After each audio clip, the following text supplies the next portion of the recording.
it's this uneasy combination, the CIA, of just gathering information and assessing it on the one hand, and then increasingly the other mission that it was asked to carry out in the Cold War years and beyond, which is covert action, right? Which is actually intervening in foreign societies, getting rid of governments deemed unfriendly to US interests, strengthening other governments which are considered useful allies in terms of global politics.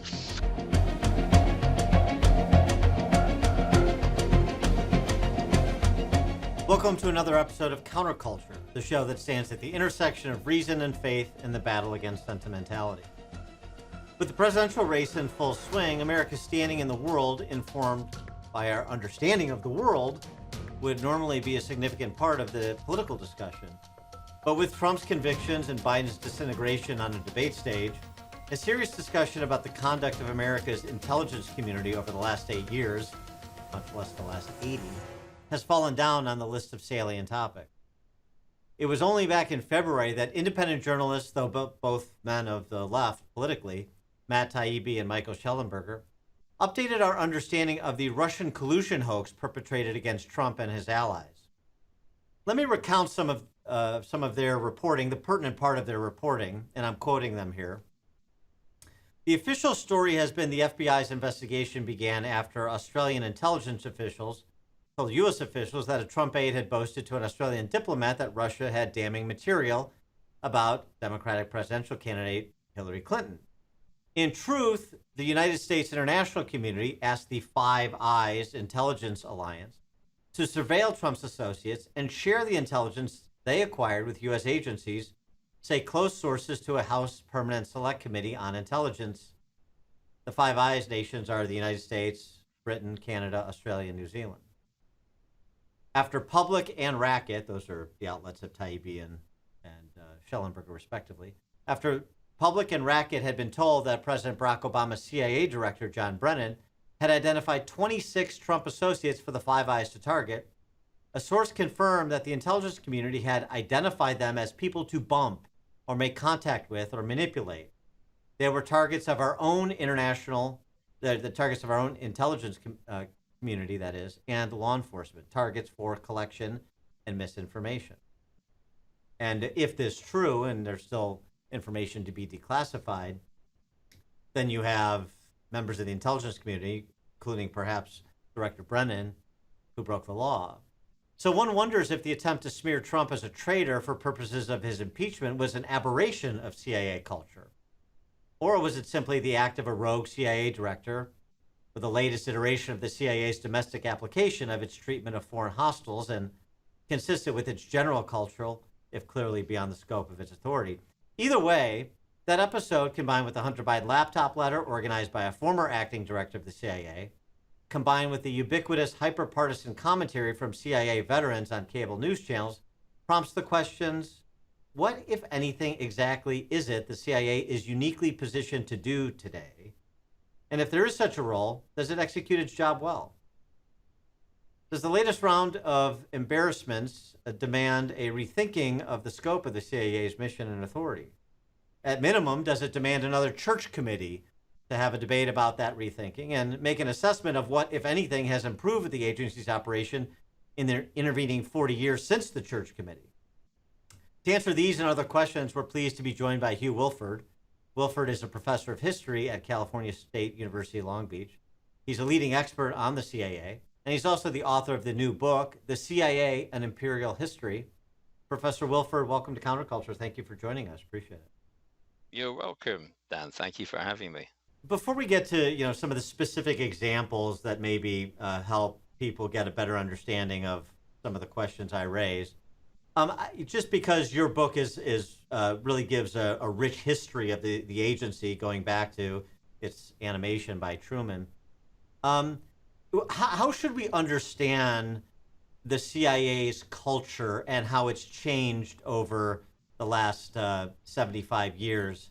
I mean, I was trying to get my hands around it in a way to communicate to people, like through all the entertainment, movies and television shows. And from your book, I get the sense that at least in part, it sort of Good Shepherd meets Homeland. And I don't know if you agree with that, but that's where I wanted to start. Sure. Well, hey, thanks again for having me on. Yeah, and I should stress that I'm very much a historian, right? So I'm sort of looking at the origins of the CIA and its founding mission and what's happened to it since.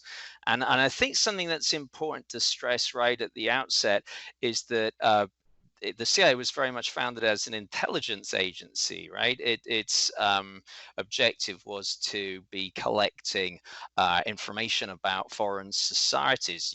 The U.S. right needed good information about foreign societies. This is in 1947, right after World War II, and the U.S. has very much emerged as the dominant power on the world stage.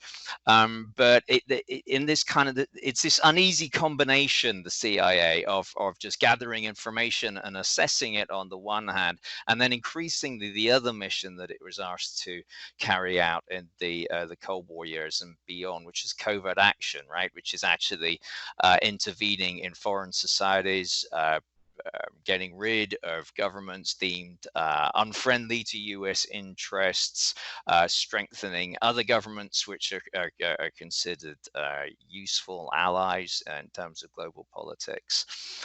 So I think this tension, was there at the beginning, and it's been there ever since, and it's kind of gone to you brought up. You brought up some recent, right, representations of the CIA in movies and TV shows, and it's this sort of it's a kind of tension between a sort of kind of like Jack Ryan type individual on the one hand and a Jason Bourne on the other, to sort of go with that popular culture set of references for a moment. And this is the sort of image that you've had of the CIA since, right? It's either this heroic organization defending American interests, or it's this kind of sinister body snooping on foreign societies and also doing things it shouldn't be doing at home. Frankly, I'm not sure it's quite either. I think it's a bunch of well-intentioned government officers, public servants who are trying to carry out a difficult mission, and some often do things which they don't really that they perhaps didn't actually ask to do in the first place, carry out operations which the White House has asked them to do. That the initiative hasn't come necessarily from Langley, but rather from the White House. Right, and so well, just again historically though, some of what I read, it sort of leaves me with the impression that at least in the early years of the CIA, there was maybe some personnel that was mismatched to the stated mission, and maybe part of it was the scope of the mission was really more ambitious than was possible. It was a bit Pollyannish what the presidential administrations expected the CIA to accomplish. Is that a fair characterization with sort of personnel and understanding of how easily you could manipulate foreign actors to act in America's interest? Yeah, I think that is a fair characterization. The US is operating in this international environment where decolonization is taking place. So you can't be sort of intervening overtly in foreign societies. Also, of course, great many Americans aren't sold on having an interventionist foreign policy. Because they're conservative isolationist, or perhaps because they're sort of on the left wing of the political spectrum, and anti-imperialist. So to some extent, the U.S. government wanting to play this very strong role in international affairs after World War II has to kind of hide the fact that it is, which is why I think it keeps on. Successive White House administrations keep reaching for the CIA and using its covert powers to sort of carry out a kind of secret foreign policy, right? And as I was saying earlier, that to some extent, the CIA welcomes this mission. I talk quite a lot in the book about how sort of first generation CIA officers, they grew up reading books by British thriller writers like John Buchan and Rudyard Kipling. They were sort of romantic adventurers, and they rather like carrying out secret operations overseas, but not all of them. And they increasingly, there is this sense that the White House has these kind of unrealistic expectations of the CIA and what it can do to get rid of some governments and strengthen other ones. And often, CIA operations don't go according to plan. Those that do have unintended consequences, and we're still living with some of those consequences even today. I mean, the genesis of the CIA, what was one of the arguments made at the time was that there was disconnect between military and other federal agencies that had national security responsibilities. And this is my understanding, correct me if I'm wrong, and what you needed was a clearinghouse for this information. So, for example, it was argued by some that had we had a CIA, Pearl Harbor could have been prevented, because the intel was there, and what we needed was a central agency that was synthesizing and processing and getting it to decision makers that we didn't have. So is that sort of part of the original conception for the CIA, and then you had the sort of the classic case of a mission creep in government?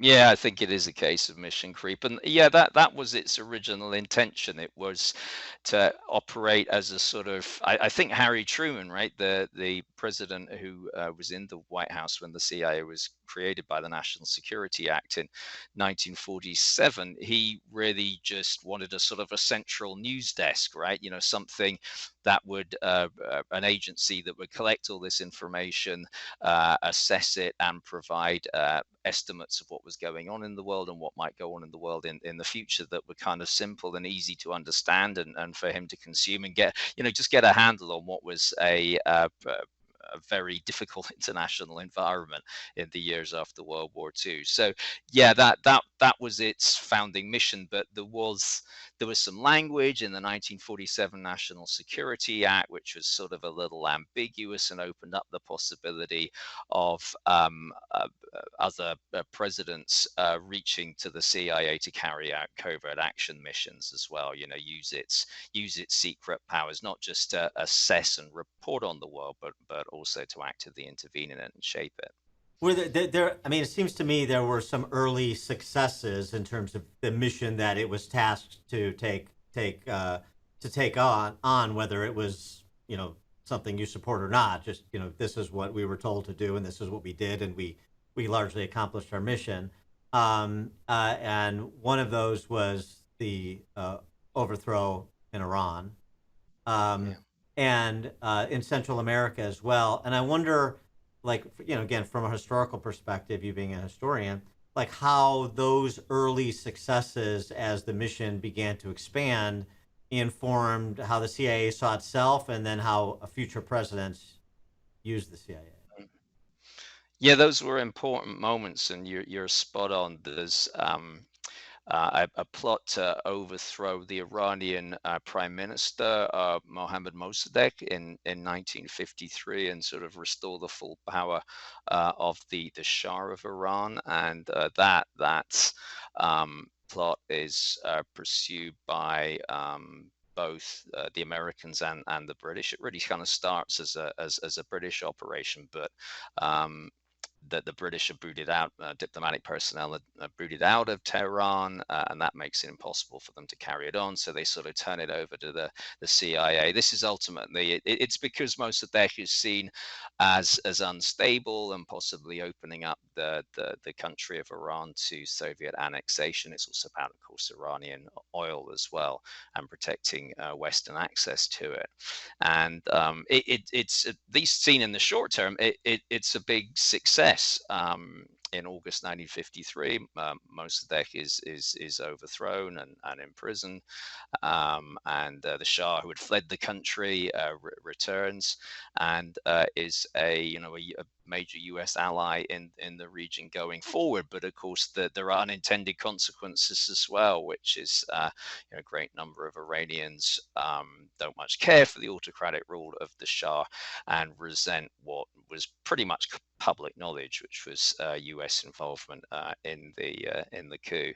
So, but in the short term, at least, right, and judged in sort of terms of the Cold War objectives of the period and preserving Western access to Iran in all, it looks like a success, and it just kind of the momentum builds for more interventions like it. So, yeah, you briefly referenced what happens the following year, which is a CIA-supported coup in Guatemala, and then there's a whole raft of activities, throughout the remainder of the years that Eisenhower is president and on into the Kennedy era. This is kind of bipartisan. It doesn't matter if presidents are Republicans or Democrats.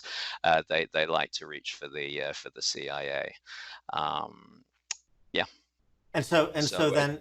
So does it develop a certain hubris within the agency about what it can do with its counterintelligence expertise, regardless of the particular theater, and frankly, regardless of who the allies of convenience are? I mean, obviously, we through the CIA's activities and oftentimes at presidential direction or wink and a nod direction, are getting in bed with dictators, autocratic rulers. You mentioned the Shah, people that don't exactly reflect the West's stated values, and also our stated purpose of trying to empower self-determination among peoples abroad, and so on and so forth. I mean, it starts to become something that's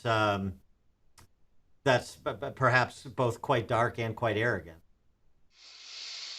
Yeah, there is there are elements of that of the story, no doubt about it. And the notion that it always succeeds as well sort of takes a big hit, of course, in the early 1960s with the failed invasion of Castro's Cuba at the Bay of Pigs in 1961, which is a CIA operation, and that sort of provokes the beginning of a mood of opposition to the agency within the US. Previously, people had either sort of just turned a blind eye to its existence, or when it was discussed at all, generally seen it in very positive terms. But that sort of changes with the Bay of Pigs and the sort of the rise of the New Left and the counterculture in 1960s America, and the sort of revival of anti-imperialism as an impulse within American political life. And that's the backdrop to a series of revelations and exposés that culminate with, you mentioned the Church Committee briefly earlier, that culminate in the mid 1970s with a series of congressional investigation. Previously, the Congress had more or less just sort of allowed the CIA to do what it wanted to, just turned a blind eye to its activities. But come the mid 1970s, there's this big reckoning, and the first sort of generation of CIA officers, the sort of people who've been in Iran and Guatemala, are basically chased out of the agency. If there is hubris, there is also a sort of nemesis, if you like, in the mid 70s in the shape of Frank Church and investigative reporters like Seymour Hersh as well. So there's kind of the media and Congress, both of whom had previously more or less been on the CIA side, turn against it at that point. But then what was the ultimate outcome of the Church Committee, other than some people getting early retirement, getting shuffled off the stage? Does the agency substantially change its conduct? I mean, we're then a decade later, you have, so-called Charlie Wilson's war. Right. Yeah, I think that's a really good point. It looks kind of humbled. It looks like it's been brought to heel in the mid 1970s, but it's already kind of staging a comeback. There is there were attempts to strengthen secrecy laws during the late 1970s and early 1980s to sort of get round new congressional blocks on CIA operations. You see the beginning also of a kind of PR campaign going on, right? There's because the CIA's reputation has taken so many hits and its standing is so low in 1975 and 1976. Certain CIA officers, in particular a man called David Atlee Phillips, lead this effort to get more positive representations of the CIA out there in the media, and then increasingly, and we talked briefly earlier about TVs and movies. You know, there are CIA efforts to shape its portrayal, its image in popular culture. So all of that is going on in the background. So you're right. It's the sort of the darkest hour for the CIA, but it's also the beginning of its rebuilding its image and its power, so that in the 1980s, Ronald Reagan enters the White House promising to unleash the CIA, and you get this new director, William Casey, who's a sort of throwback to the CIA's most interventionist early years. And yeah, you get Charlie Wilson's War, the operations in Afghanistan to empower the Mujahideen against the Soviet invasion forces. You get new adventurism in Central America. You get Iran-Contra. The CIA is kind of involved in all of these things, sometimes in the background, right, through through proxies. But it's a little bit like the sort of heyday of the 1950s has been revived again in the 80s. Yeah, you're absolutely right to stress that element. There's a kind of element. There's a sense here of the CIA sort of it swings in one direction and then the other. Its power is reined in, then restored. There's public scrutiny and hostility, but then those things are overcome and it's back doing what it was doing in the 1950s all over again.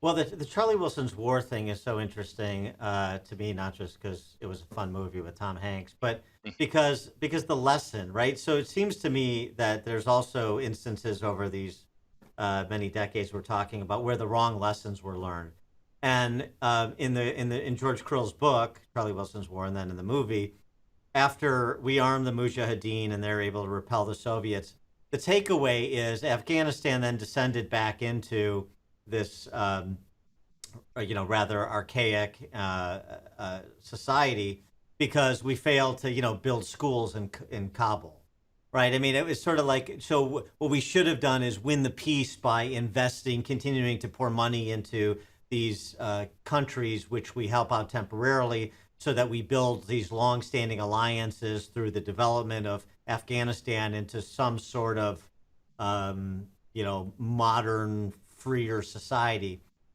But as we found out over the intervening 40 years, that's a lot easier to do, and it's very romantic, but it's a lot easier to do than to say. But the success on a limited scale of helping our enemies helping allies of convenience against our enemies, that's one thing. But the state building gambits that we went on in subsequent decades, that's a whole nother thing. Yeah, and it's always sort of been there as an impulse in the CIA, the sort of the state building thing, the strengthening regimes that the US wants to see strengthened, not just by arming them, making their police force and their military stronger and more repressive, but also building nations, right, building infrastructure. It's there in some early CIA operations, including in Vietnam. Actually, the U.S. involvement in Vietnam in the 1950s is very much sort of CIA led. This fascinating character, Edward Lansdale, who, despite being a CIA guy, has actually becomes kind of something of a sort of Cold War celebrity in a lot of circles. Anyway, he's in Vietnam, trying to build this new South Vietnamese anti-communist, pro-American nation. But he runs up against problems, including the fact that the US's the man that the US has selected, Ngo Dinh Diem, as as the head of this new government, only wants sort of American aid to the extent that it serves his own purposes, right? And this is another pattern you see so often, is that these local clients who are supposed to be, building functioning modern democracies, they to some extent share the American agenda, which is why they kind of got selected in the first place. But they also have other aims, and you think of, I mentioned Diem in South Vietnam in the 50s, and the CIA operation, which ultimately failed, which is kind of the backdrop to the militarization of that war, and then all that results from that. But there are parallels, I think, between him and the US man in Kabul during the war on terror, Hamid Karzai, who also is not as dependable an ally and doesn't want to be used by the Americans as well. Neither him nor Diem, they saw themselves as their own men. So I think just when you start intervening in foreign societies, and even trying to do good, right? And a lot of these efforts are, they're well intentioned, and there's dedicated people, smart people involved in them. Often, they either don't work, or when they do work, it's in ways that don't always have the intended consequences. Well, it was the same thing we did in Iraq as well. Right. Yeah. A lot of similarities there. So yeah. You just see this paradigm repeating itself over and over and over again, regardless of the consequences, which are hard to argue were long lasting in a positive direction. The other thing too, it seems to me, there's sort of this philosophy that the path to turning repressive societies into open and free societies that are aligned with the United States, at least as a peaceful co-inhabitor of the planet, is by cutting deals with dictators and kleptocrats, and somehow by building roads and schools, propping up these regimes, they're going to overnight turn into, a Midwestern state. I mean, it seems so naive. Yeah, there is naivety about that, but it's kind of one of the things I try and do in my book is show that it's not just this isn't just an American story. Western powers intervening in the colonial world, and later the post-colonial world, they often did their interventions followed similar patterns. They weren't always just military invasions. They were attempts there was a French general in the late 1800s, Hubert Lyautey, who talked about peaceful conquest and progressive occupations and things like this. He was trying to the British as well in the Middle East later on were very much about, they saw themselves as benign, as benevolent, as helping uplift these societies. It's a very common pattern. I think possibly in the American case it's particularly strong because Americans have this history of anti-imperialism and seeing themselves as uniquely virtuous as a city on a whole. So I think they're particularly strongly motivated to do this. But they're not the first Western power to do this and to see those efforts sort of come to grief. Nor I suspect will they be the last. No, you're a better man than me, Gunga Din, right? You mentioned Kipling earlier, right? Talking about the British Empire in India. It's very interesting. So going back to my question about, what do we understand the CIA's, going through this sordid history, and really when we mention Iraq and Afghanistan, it almost brings us to present, with the exception of the Trump years. So what do we to understand the CIA's mission is exactly right now in 2024 America, so that we can make some sort of assessment of whether it's doing what it's supposed to do well, or whether it shouldn't even be trying to do what it's supposed to. Yeah. Um, it's tough, of course, and this the problem you always face with this is it's a secret government agency, so Yeah, right. it's hard getting reliable evidence about it. It's very much it's an agency, as already mentioned, engaged in its own publicity, efforts, including a new podcast, the Langley Files. It's hard to tell, but it does seem to be. I mean, it seems to be doing some things right. It's pivoting from the war on terror, and that, yeah, and of course it wasn't alone in this, right? An excessive focus on the threat of Islamist terrorism, when there are many other things that bore on a U.S. national security going on in the world in the last 20 years, and it's creating new centers, new mission centers on technology, on China, on climate change, and issues like this, and their potential impact on the U.S. And its relations with the world going forward. So I think there are some positive signs, but it also, as you referenced that in your introduction, there's these kind of seesaw politics going on in the background between democratic administrations who are quite friendly to the agency, and Republican ones that are less so. So of course, as I probably don't need to tell you, you can read about it in the newspapers. Langley's a pretty darn anxious place at the moment, one senses, because of the political uncertainty, not just because of new intelligence challenges in the world, the rise of AI, and I mentioned some of the other new issues impacting U.S. intelligence circles, but also these very uncertain domestic politics that we're living through as well. I mean, going back to the Church Committee, there were revelations about the CIA engaged in spying on Americans as part of the effort to combat the Soviets during the Cold War that were improper. So, some of it, like we're talking about, just sort of patterns repeating themselves.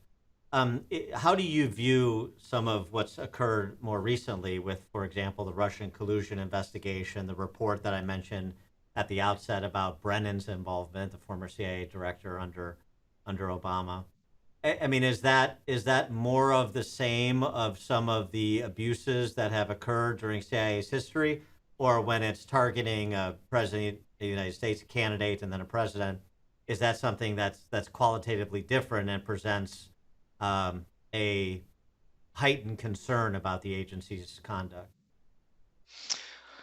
Yeah, I mean, there has been that tendency within the CIA. Again, not all, I hasten to say, not always the sort of domestic surveillance that it was engaged in, that was exposed by the Church Committee in the 1970s.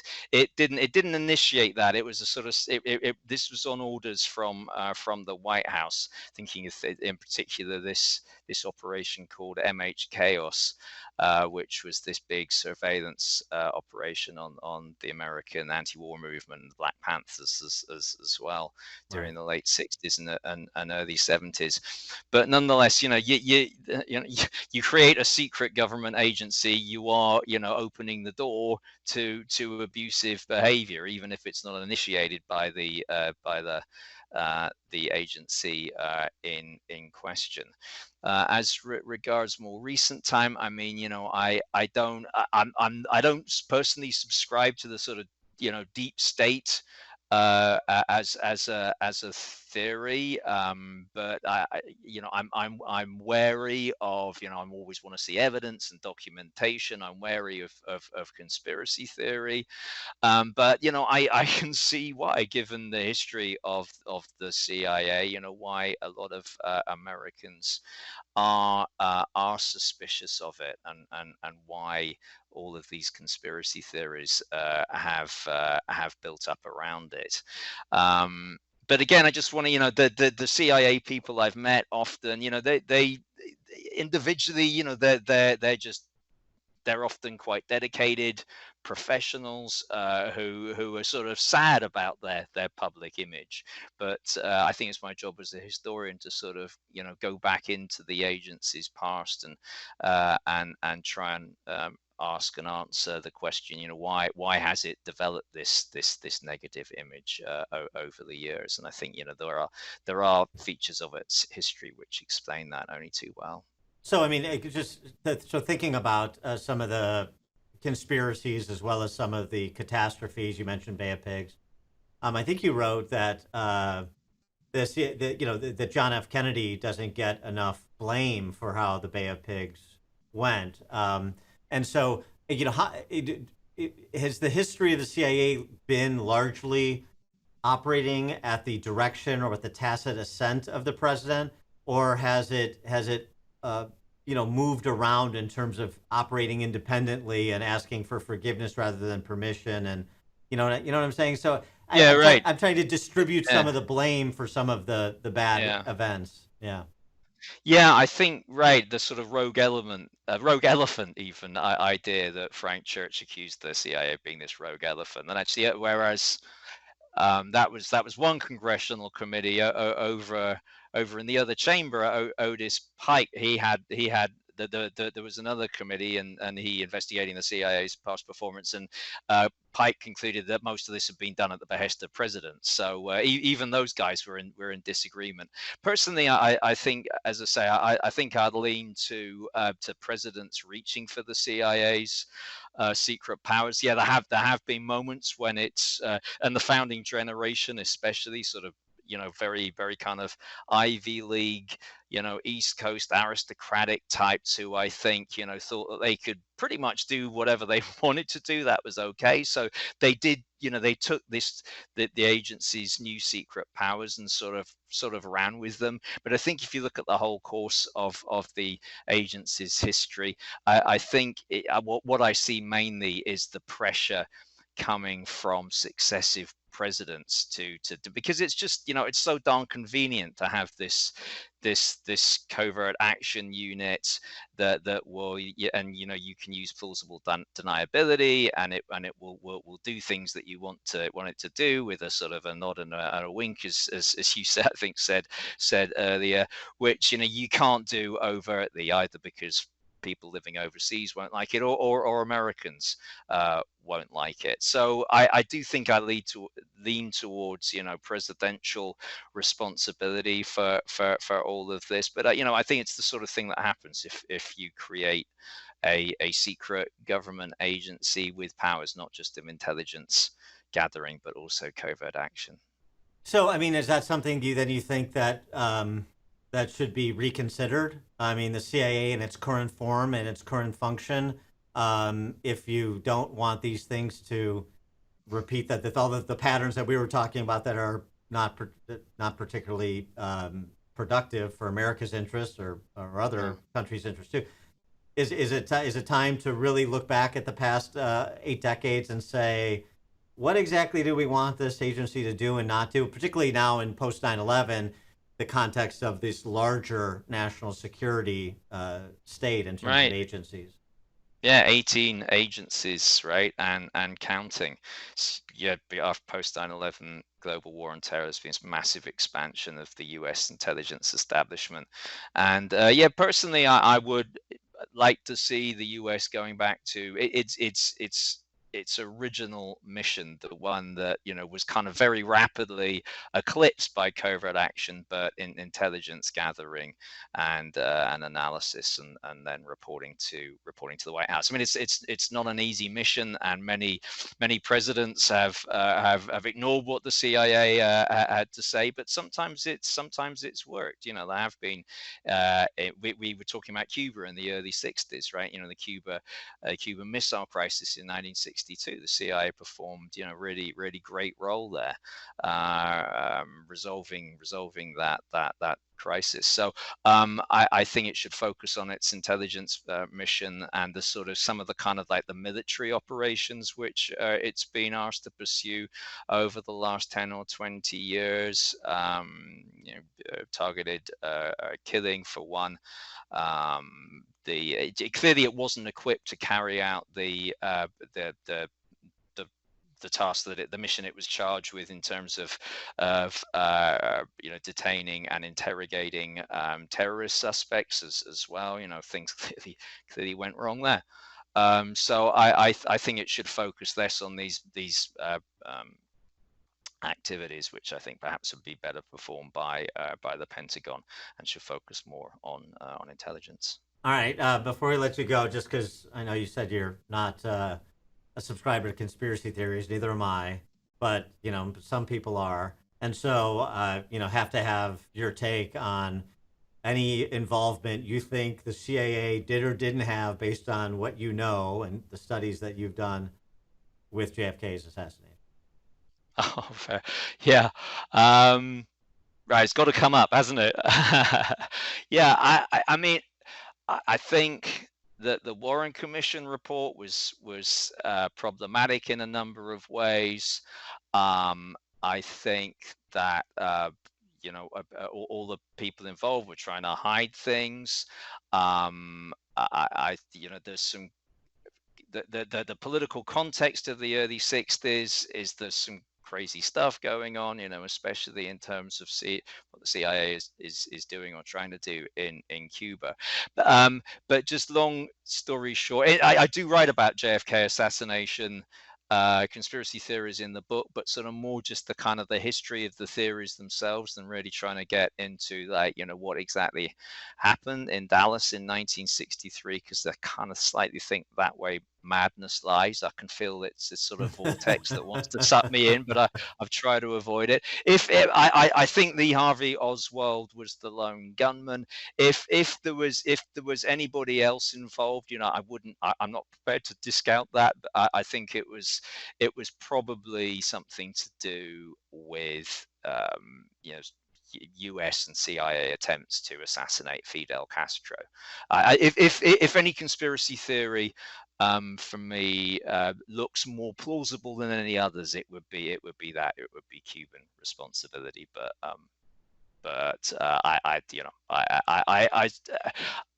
I try and avoid that one as much as I can.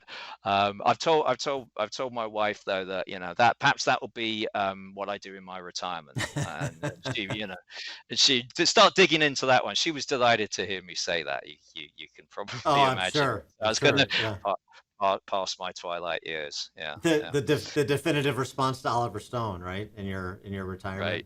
Yeah. Yeah. Absolutely. But I mean, this is something else too with agencies that are set up to be secret agencies by the government, and catastrophic things happen and people try to hide things, or they're being a little shifty. I mean, that is just fodder for mistrust. And frankly, it's probably ascribes to the CIA more capacity than it ever could have with some of the conspiracies that surround it. But it's an easy way to find a responsible party, because there is no responsible party coming forward. The government is not acting in a responsible fashion generally.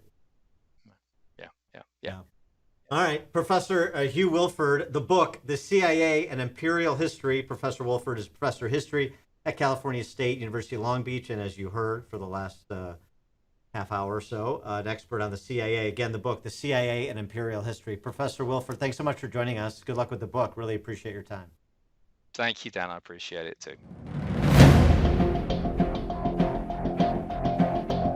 Please like this video and subscribe to this channel if you haven't already. And please leave a comment in the comment section. We'd love to hear your thoughts.